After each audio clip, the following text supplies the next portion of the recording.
고린도전서 11장 27절에서 34절 말씀까지를 같이 봅니다. 고린도전서 11장 27절에서 마지막 34절까지. 자, 찾으셨으면 우리 한 목소리로 같이 읽습니다. 그러므로 누구든지 주의 떡이나 잔을 합당하지 않게 먹고 마시는 자는 주의 몸과 피에 대하여 죄를 짓는 것이니라. 사람이 자기를 살피고 그 후에야 이 떡을 먹고 이 잔을 마실지니 주의 몸을 분별하지 못하고 먹고 마시는 자는 자기의 죄를 먹고 마시는 것이니라. 그러므로 너희 중에 약한 자와 병든 자가 많고 잠자는 자도 적지 아니하니 우리가 우리를 살폈으면 판단을 받지 아니하려니와 우리가 판단을 받는 것은 주께 징계를 받는 것이니 이는 우리로 세상과 함께 정죄함을 받지 않게 하려 하심이라. 그런즉 내 형제들아 먹으러 모일 때에 서로 기다리라. 만일 누구든지 시장하거든 집에서 먹을지니 이는 너희의 모임이 판단받는 모임이 되지 않게 하리 함이라. 그 밖의 일들은 내가 언제든지 갈 때에 바로 잡으리라. 아멘. 우리 찬양대 특별 찬송이 있겠습니다.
조금 있다 중장단 연주도 있고 하니까 성가대가 자리 옮기시는 도 괜찮을 것 같아요. 자, 오늘 우리 또 중창단 순서가 있어서 예배가 조금 길어지더라도 뭐 흔치 않은 그런 기회니까 조금 이해하시고 끝까지 좀 인내하면서 예배에 참석해 주시면 고맙겠습니다. 자, 우리 같이 읽을 말씀을 가지고 서로 기다리라라는 제목으로 은혜를 나누고자 합니다. 기독교 신앙의 핵심 요소인 창조 신앙. 창조주 하나님이 그를 의지하는 사람들의 삶의 모든 필요를 채우신다. 그 사실에 대한 믿음은 물질이나 정신 그리고 영적인 영역에 걸쳐서 사실이에요. 그렇게 돼야만 돼요. 물질적인 영역에서의 창조 신앙은 아마 현실성 때문인지 모르지만 비교적 무리 없이 용인이 돼요. 또 영적인 영역도 좀 피한성이라고 그러죠. 좀 멀다 하는 생각 때문에 그런지 모르지만 영적인 영역에서도 창조주 하나님께 대한 믿음이 쉽게 받아들여져요. 갈등은 언제든지 정신적인, 심리적인 영역에서 일어나요. 그 대표적인 예가 부끄러움과 자랑, 부끄러움을 느끼는 방식, 자랑하는 일들, 부끄러움과 자랑을 느끼고 유지하는 일이라고 할 수 있어요. 참된 성도라면 개인적으로나 집단적으로 수치심과 명예심을 느끼고 표현하는 방식이 하나님의 뜻과 맞아야 돼요. 거기까지 하나님의 영광과 하나님 편의 유익을 위하는 삶을 살아야 한다는 말씀이에요. 기독론적으로 표현을 하자면 창조주 하나님이 우리들 각자의 모든 부끄러움을 예수 그리스도 안에서 채해 주셨고 그걸 다 덮어 주셨기 때문에 자기 스스로 일체의 부끄러움의 희생물이 되지 말아야 돼요. 예수 믿으면서 자꾸 자기의 과거나 무슨 자기 잘못, 물론 하나님 앞에 정직한 회개는 해야지요. 회개하고 믿고 용서받았으면 땡! 더 이상 부끄러움을 가지면 안 돼요. 예수 믿으면서도 자꾸 부끄러움이 미덕인 것처럼 생각하는 분이 있는데 아니. 네. 다른 사람에 대해서도 마찬가지. 인간성 자체의 모든 부끄러움이 예수 그리스도를 통한 하나님의 은혜에 따른 것이기 때문에 내가 나 자신도 부끄러움을 강요해서는 안 되지만 다른 사람에게도 부끄러움을 강요해서는 안 돼요. 다른 사람을 자꾸 부끄럽게 하는 식으로 자기의 의의를 드러내고 보장받고자 하는 사람이 있는데 아주 잘못된 거예요. 아주. 우리가 흔히 주기도문 중에서 자기 자신과 이웃 하나님을 잇는 삼중의 결합기도, 우리에게 일용할 양식을 주옵시고 우리가 우리에게 죄 지은 자를 사하여 준 것 같이 우리 죄를 사하여 주옵시고, 성도 개인의 물질적인 필요를 위한 기도와 자신의 죄 사함을 바라는 영적인 간구의 내용 중간에 형제의 죄와 수치를 사해야 한다는 심리적인 의무가 들어있어요. 사람이 자기 자신에 대해서 지나치게 부끄러움을 느끼는 것이나 다른 사람에게 수치를 강요하는 것이 전부 인간의 삶의 심리적인 영역에서 창조주 하나님께 대한 믿음이 부족하기 때문에 사람이 물질적인 필요를 채우는 방식이 있어서 하나님의 풍성하심을 믿지 못하게 되면 인간의 삶이 성도라 할지라도 생존을 위한 투쟁으로 바뀌어요. 그런 인류의 역사가 전쟁의 역사지요. 전쟁의. 마찬가지 수치심과 명예 욕구를 창조주 하나님께 대한 믿음으로 다스리지 못하면 자기 자신에 대해서 부끄러울 뿐만 아니라 다른 사람에게도 수치를 강요하는 잘못을 범하게 돼요. 남에게 욕을 보이는 것을 자신의 명예로 생각하는 된다는 말씀이에요. 아니잖아. 그건 아니잖아. 예수님 당시 유대주의의 타락이 메시아의 공로를 부정하는 데서 기인했어요. 은혜의 복음이 사실은 율법의 완성을 가져오는데도 불구하고 하나님의 은혜의 풍성함을 믿지 못하니까 율법의 의의를 지킨다는 명목으로 하나님의 아들을 죽게 만드는 것이 뭐가 문제예요? 믿지 못하니까. 성도의 영광은 반드시 다른 사람의 명예를 지켜주는 데 있어요. 조금 얘기가 복잡하지만 믿으시면 아멘. 성도의 영광은 다른 사람의 명예를 지켜주는 데 있다는 말씀이에요. 성도의 부끄러움 역시 타인에게 수치를 강요할수록 더 심해져요. 농담처럼 제가 흔히 하는 말이, 한 손가락으로 다른 사람 가리키면 나머지 네 손가락은 자기를 가리킨다니까, 자기를. 예수 그리스도 안에서 삶 자체의 모든 부끄러움을 가리움받고 영원한 영광을 보장받은 사실을 믿으면 누구도 자기 자신은 물론이지만 다른 사람에게 수치를 강요할 필요가 없어요. 타인의 불의를 증명함으로써 보장되는 의로움은 이미 하나님 편의 공의가 아니에요. 공의가. 불의함 중에서도 타인의 의로움을 그려내고 발견함으로써 하나님의 의를 실현할 수 있다는 말씀이에요. 하나님의 아들 예수 그리스도께서 직접 제정하신 유일한 기독교의 성리적인 성만찬의 기본 뜻이 남을 대접하는 데 있다는 사실이 주는 교훈이 바로 여기 있어요. 하나님의 아들이신 예수님이 죄인된 인간의 발을 씻기면서 그들에게 먹을 것을 대접해요. 음식을 나누는 것과 같은 인간의 삶의 가장 기본적인 욕구를 해소하는 방식이 남을 대접하고 그의 명예와 가치를 지켜주고자 하는 그런 마음의 지배를 받아야 한다. 그래서 성도의 영광은 다른 사람의 명예를 지켜주는 거예요. 지켜주는 거예요. 다른 사람 막 좋다고 그러면 그 사람 좋아져요. 경험들 아시죠? 다른 사람 나쁘다 그러면 자기는 더 나빠지는 거예요. 더. 왜 그 원리를 모를까요? 타인의 명예를 지킴으로써 얻는 유익의 첫 번째는 우리들 각자의 성품을 개발하는 데 있어요. 성품이란 개인의 습관적인 성향, 느끼고 생각하며 그 생각한 바에 따라서 온전히 실행할 수 있는 능력을 말해요. 사람의 성품은 크게 두 가지잖아. 덕스러움과 사악함, virtue and vice. 죄의 지배에도 불구하고 그 두 가지가 동시에 내재되어 있어요. 둘 중 무엇이 더 우세한지의 여부와는 상관없이 어느 쪽이 더 잘 개발되었는가, 좋은 쪽이 잘 개발되었는가, 나쁜 쪽이 개발되었는가, 이게 문제란 말씀이에요. 주기도문의 내용 그대로 다른 사람의 죄와 허물을 사하고자 하는 마음, 그 행동에 의해서만 사람의 덕스러운 면이 개발돼요. 왜 성도들이 자기 속에 있는 덕, 바이스 말고 볼추를 개발해야 하는가?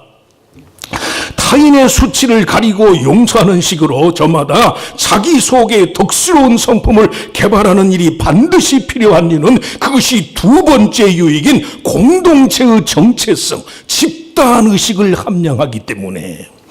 교회와 성도 역시요, 한 집단으로서 우리가 과연 누구이고 무엇을 향해서 나아가는지에 대한 바른 인식이 필요해요. 집단 내의 문제를 해결하는 방식에 있어서 항상 특정한 가치에 대한 충성심 혹은 성실함이 동기가 되는데, 그 충성심의 근거와 대상이 무엇인가? 무엇에 충실하고 무엇에 성실한가, 그게 문제가 될 때가 많잖아요. 고린도 교회 내의 분쟁과 분파주로 인해서 성도 간의 애찬을 나누는 방식까지도 가진 자와 못 가진 자, 배운 자와 못 배운 자, 믿음이 큰 자와 적은 자 간의 분리와 차별이 있었어요. 그 가장 큰 이유는 교회 공동체의 충성심의 가치가 분리적이었기 때문에. 그래서 열심하는 건 좋은데 그 열심이 무엇을 위한 열심인가? 경험들 하실 거예요. 악한 일에 열심인 사람을 보면 대책이 없잖아요. 대책이. 좋은 열심이어야지, 좋은 열심. 다른 사람의 불의를 지적함으로써 나의 의로움이 보장될 것이라는 그 염려 때문에 그 교회 공동체의 가치 기준과 성향이 판단적이고 계층 간 차별화를 조정하는 그런 게 되고 말았어요. 오늘 본문 20절에 주의 몸과 피에 대하여 죄를 짓는 것이니라, 이 말은 성만찬 제도 자체의 성스러움을 범하였다는 그런 뜻이 아니. 예수님 자신의 인류의 모든 죄와 불의를 사하시기 위해서 내어주신 그의 몸과 흘리신 피의 대속과 용서의 의미를 무시하고 망각한 채 자기 욕심을 채우기 위한 목적으로 먹고 마시는 왜곡된 성실, 왜곡된 충성심을 지적한다는 말씀이, 교회와 성도의 집단의식이 무엇을 이루고자 하고 어디를 향하고 있는가, 이걸 조심해야 돼요. 그래서 오늘 말씀에 조심해라, 살펴라, 살피고 분별하고 조심해라, 기다리라는 당부가 많잖아요. 내가 무슨 일에 열심하는가, 무슨 말에 열심인가, 어떤 유형의 말에 내가 열심인가 조심해야 돼요. 조심. 아멘을 하려면 아주 적극적으로 하시오. 아멘, 아멘. 무슨 일에 열심인가.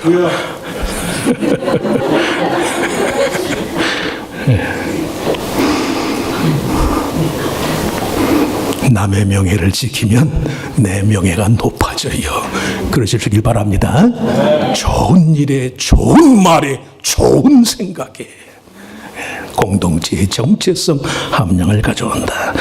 마지막으로 타인의 명예를 지키는 성도의 삶의 유익은 개인적으로나 집단적으로 삶의 거룩한 목적의식을 갖게 된다. 모든 음식이 다 그렇지만 성만찬과 같은 종교의식의 음식은요, 그 종교의 가치와 믿음을 반영해요. 성만찬의 기원이라고 할 수 있는 구약의 유월절 음식은 출애굽 전날 모세를 통해서 하나님이 명하셨는데, 유월절 식사의 대표적인 메뉴인 무교병, 누룩이 들어있지 않는 밀가루 반죽에 구운 빵을 의미해 숙성 과정을 거치면서 발효된 빵과는 달리 맛은 없지만 누룩 없는 빵이 주는 의미는 이스라엘 백성의 주인이신 하나님, 창조주 하나님께서 그들을 먹이신다. 광야 40년 동안 이스라엘 백성이 막 원망해요. 애굽에 고기 가마켰대서 먹다가 죽었으면 좋았을 걸. 이 광야에서 먹을 것이 없이, 광야는 마늘도 없고 뭐도 없고 막 불평하잖아요. 그런데 따지고 보면 애굽에서 아무리 잘 먹고 아무리 좋은 음식을 먹어야 이스라엘은 애굽에 사는 동안에는 뭐예요? 애굽 사람의 종이거든, 종. 아무리 고기 가마 곁에서 배불리 먹어도 애굽에 있는 동안은 그들은 종이에요. 비록 맛없는 음식을 먹는다 할지라도 하나님의 부르심을 따라서 광야로 나아가면 하나님은 내가 너희로 하여금 거룩한 나라가 되게 할 것이다. 왕같은 제사장 나라가 되게 할 것이다. 하나님이 말씀하잖아요. 왕같은 제사장, 열방을 향한 거룩한 나라, 이렇게 세움을 받은 사람이 그들이 성찬의 의미를 바로 알고 자기 자신에 대해서는 물론 다른 사람들 역시 주님의 살과 피를 함께 나누는 사람들이라는 그런 생각을 갖게 되면 누구나 주의 영광으로 가득한 사람일 뿐이라는 그런 마음이 들어요. 마음이. 이름만 대면 다 아는 한국에 굉장히 유명하고 예쁜 여배우가 있어요. 아름다움의 비결이 무엇입니까? 기자들이 하도 물으니까 자기는 정말로 다른 사람들이 자기보다 훨씬 더 예쁘다는 생각을 하고 산대. 실제로 남을 보는 눈이 미우면 그 사람의 눈짓과 표정이 미워져요. 나는 다른 사람을 보는 눈이 예쁘면 그 사람의 눈짓과 표정이 예뻐진다고. 예쁜 걸 보니까. 동양 사람이나 서양 사람이나 할 것 없이 나이 들면 뭐가 처져요? 눈꼬리가 처져요. 눈썹이 자꾸 눈을 찌르니까 이렇게 수술을 해서 펴기도 하지만 서양인이나 동양이나 나이 들면 눈꼬리가 처진다고. 어떤 심리학자가 사람마다 늙으면서 비로소 나보다 다른 사람이 더 나아 보이기 때문에 나이 들면 동양인이나 서양이나 눈꼬리가 내려간대. 타당한 말이에요. 나면서부터 눈을 치켜뜨는 사람이 없고 죽을 때에 눈을 치켜뜨고 죽는 사람은 없어요. 무슨 말씀이에요? 자기 자신보다 남을 더 낫게 여기고 남의 영광을 지켜주는 것이 인생의 본분이란 말씀이에요. 그런즉 내 형제들아 먹으러 모일 때 서로 기다리라. 에크데코마이. 단지 기다리라는 wait, 기다리라는 말이 아니에요. accept. You are reserved. 남을 더 존귀 여겨라. 영접하라. 받아들이라. 그 말씀이. 타인의 부끄러움을 들출수록 자기 자신이 취해지는 반면에 타인의 영광을 드러낼수록 자신의 영화로움이 더해져요. 그리스도의 영광의 풍성함을 믿는 믿음이 자신과 타인의 영광에 대한 더 나은 깨달음으로 이어지는 그런 삶을 살아야 돼. 주한 것은 있어도 없는 척 하세요. 좋은 것은 없어도 있는 것처럼 대접을 하시라고. 믿음은 보지 못하는 것들의 실상이라고 그랬거든. 하나님, 주님이 저를 사랑하실 줄 믿습니다. 주님이 저를 변화시킬 줄 믿습니다. 다른 사람의 눈에는 안 보이지만 내 눈에는 보입니다. 내 믿음대로 되게 하소서. 그러면 돼요. 그러실 수 있길 축원합니다. 영광은 드러내고 수치는 가리우는 사람이 돼서 내가 다른 사람의 수치를 가린 만큼 하나님이 내 수치를 덮어주고 내가 다른 사람의 영광을 드러낸 만큼 하나님이 내 영광을 높여주는 그런 성도 멋있잖아요. 창조주 하나님께 대한 믿음이 물질의 영역, 영적인 영역을 넘어서 심리적인 내 정신적인 영역에까지 하나님이 갚아주실 것이다. 하나님이 덮어주실 것이다. 하나님이 이것까지도 온전케 할 것이다. 그런 믿음으로 살아가는 저렴이 다 되시기를 주의 이름으로 축원합니다. 하나님, 인생의 부끄러움을 가릴 길이 없습니다. 그래서 하나님의 아들 예수 그리스도가 가장 부끄러운 십자가의 죽음을 당하신 줄 믿습니다. 나도 더 이상 그리스도 안에 있으면 수치가 없고 어느 누구도 수치의 희생물이 될 수 없는 줄 믿습니다. 인생은 다만 서로의 잘난 점, 모자라도 서로의 잘난 점, 서로의 좋은 점, 서로의 영광을 칭송하고 그것을 드러내도록 지음받은 존재라는 사실을 알게 해주시어서 서로의 영광을 크게 하였더니 하나님이 믹파이아도 같이 우리가 다 먹고도 남을 만큼 풍성해 주셨습니다. 이런 주의 영광의 주인공들이 되게 하여 주시옵소서. 이 마음으로 하나님과 함께 위로와 기쁨과 소망이 넘치는 삶을 살아가는 우리들 모두가 되게 하시기를 바라옵고 감사하며 예수님의 이름으로 간절히 기도하옵나이다. 아멘. Okay, now it's time for you. When it's come and we are ready to be inspired.